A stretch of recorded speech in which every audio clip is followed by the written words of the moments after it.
je venais de voir un fantôme au moment-là. Vous penserez à moi ce soir avant de dormir. Bon, je vais vous raconter une histoire qui m'est arrivée quand j'étais veilleur de nuit à l'époque. Mon métier consistait à gérer des personnes en situation de handicap. C'était un job plutôt cool et j'ai décidé d'y rester 6 ans. Bon, après, il faut dire que l'emplacement de ce foyer, il est assez flippant. C'est au fin fond d'un chemin de terre et c'était juste à côté d'une morgue. Donc je vous laisse imaginer un peu l'ambiance de ce lieu. Le soir-là, je décide de prendre mon poste, comme à mon habitude, et puis je m'installe dans le canapé. Parce que oui, on avait quand même la chance à l'époque de pouvoir regarder la télé. Mais ça, chut.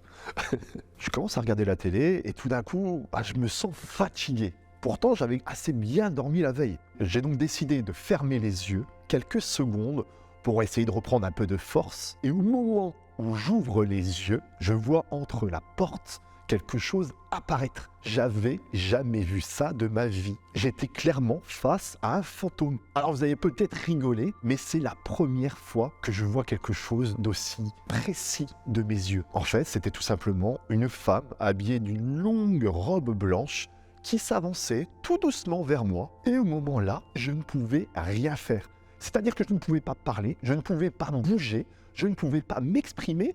Je ne pouvais pas tout simplement fuir, parce que je ne sais pas vous, mais quand on est face à ce type d'événement, on a juste envie d'une chose, c'est de partir. Et j'étais figé dans le canapé. La personne, en tout cas cette dame, avançait de plus en plus. Et ce qui est assez troublant, c'est que j'avais l'impression qu'elle ressemblait à un membre de ma famille. Oui, vous allez me prendre pour un fou, mais je suis obligé de préciser cette petite chose. Et au moment où elle commence à être à peine à, je dirais, 20 cm de moi, elle disparaît. Je commence à reprendre mon esprit, à reprendre possession de mon corps. Et là, je reste figé face à cette entrée de porte. Je ne réalise même pas en fait ce qui s'est déroulé.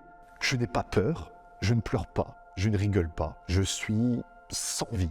Et puis, un élément assez important et troublant, c'est qu'à un moment-là, j'ai continué à regarder la télévision. Je n'ai pas contacté un membre de ma famille, ma petite amie, peu importe. Je venais de voir un fantôme au moment-là. Mais en même temps, je me disais que si j'appelais mon patron en lui disant « j'ai aperçu un fantôme à l'intérieur du bâtiment », il m'aurait sûrement pris pour un malade. Cette histoire, elle m'a troublé. J'étais de plus en plus attentif justement aux différents bruits qu'on pouvait entendre dans ce foyer. Je vous rappelle, on est vraiment éloigné de la civilisation. Donc c'est impossible d'entendre des bruits de l'extérieur. Et de toute manière, les résidents, de manière générale, dormaient paisiblement. Bon, au final, la paralysie du sommeil, qu'est-ce que c'est? C'est tout simplement l'état d'être assis ou allongé dans son lit, de voir quelque chose apparaître au-dessus de nous. Oui, faites attention ce soir en dormant. Et là, il est impossible de bouger un membre de notre corps. Bras, jambes, peu importe, il est impossible d'exprimer un langage corporel. Bon, au final, cette histoire, j'adore la raconter, mais à vrai dire, j'en ai jamais vraiment abordé le sujet à mes collègues. Ça fait maintenant 4 ans que je suis plus veilleur de nuit et je n'ai jamais revécu cet événement. Pourtant, quand on vit une paralysie du sommeil, il est apparemment normal d'en revivre de nombreuses. Vous penserez à moi ce soir avant de dormir.